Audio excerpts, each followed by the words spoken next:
So I think maybe opening it up, there's a lot happening in the news at the moment. Maybe you would like to comment on some of your initial reactions to the news in the last 48 hours around the president and pulling troops out by September of 21 from Afghanistan.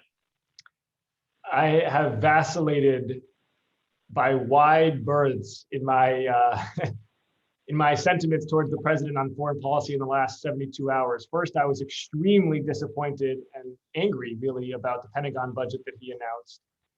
And then I was truly thrilled and grateful for his announcement about Afghanistan. So it's just all in a week's work for a president of the United States, I suppose. But I think, to me, let's just start with Afghanistan and just say, first and foremost, this is good news. This is good news, and this is cause in the grand arc for rejoicing.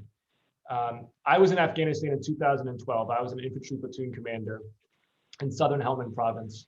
And Eric, I had an experience similar to what I read about in a passage from your book, in which my platoon was tasked with guarding a supply route that was supplying another platoon further out from us. So sounds like Operation Highway Babysitter all over again. Highway Babysitter, a self-licking ice cream cone, as we used to call it. It was absurd, and it would have been comic if not for the fact that we were hitting IEDs and putting young men and women in danger, including Afghans as well. But it was, to me, an exemplar of the absurdity of our mission in Afghanistan and of the true futility behind it.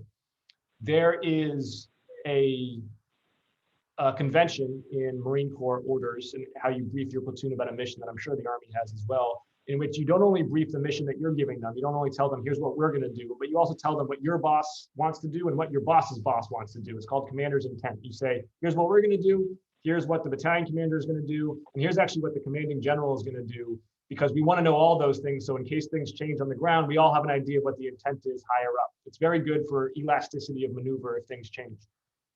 I literally could not brief the commander's intent when I was in Afghanistan. I could not do it. It was never delivered to me. And that was not a failure from our battalion commander. That was a failure, frankly, from our national security leadership in Washington, D.C., because they didn't know why we were in Afghanistan. That was 9 years ago.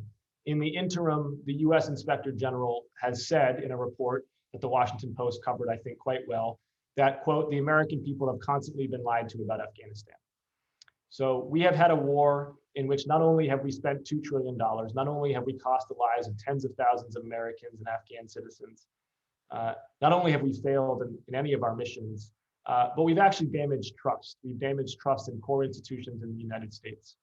And so while it might feel anticlimactic given what else is going on in the world today and in the United States today, this announcement by the president, I think, is truly noteworthy. We are ending a failed experiment, and the first step in recovering from failure is to stop digging the hole that you're in. But going forward, we need to examine ourselves in a painful and introspective manner. We need to repeal the authorization for the use of military force. We need to have a commission that examines all of the decision-making that went into these last 2 decades of continued conditioned withdrawals and continued rationales for troop building. And Congress needs to reassert its Article 1 constitutional authority that it makes and declares war, and that it is going to set a high bar for how we deploy force overseas. Thank you.